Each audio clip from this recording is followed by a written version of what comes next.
સુપ્રસિદ્ધ યાત્રાધામ ડાકોરમાં રણછોડજી મંદિરમાં સવારની મંગળા આરતી સમયે જ મારામારીના દ્રશ્યો સર્જાયા હતા।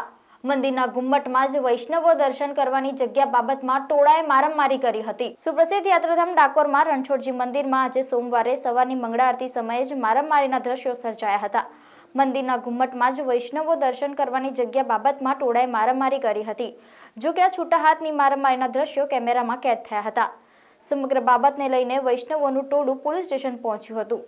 પોલીસ સૂત્રો દ્વારા મળતી માહિતી મુજબ મંગળા આરતીને લઈ ભગવાનના દ્વાર ખુલતા પહેલા જ બહારથી આવેલા અને સ્થાનિક ભક્તોની ભારે ભીડ ઉમટી હતી। ભક્તો ડાકોરના ઠાકોરના બંધ દરવાજા ખોલી દર્શન માટે પ્રાર્થના કરી રહ્યા હતા। ત્યારે ગર્ભગૃહની સામે જ મંદિરના ઘુમ્મટમાં કેટલાક ભક્તો વચ્ચે ઉગ્ર બોલાચાલી શરૂ થઈ હતી, જે બાદ આ ભક્તો વચ્ચે છૂટા હાથે મારામારી થઈ હતી। મારામારીની ઘટના બનતા ડાકોર મંદિરની રણછોડ સેનાએ અને સ્થાનિક પોલીસ દ્વારા આ બબાલ કરતા ભક્તોને સમજાવી બહાર કાઢ્યા હતા। આ બાદ સમગ્ર મામલો પોલીસ મથકે પહોંચ્યો હતો।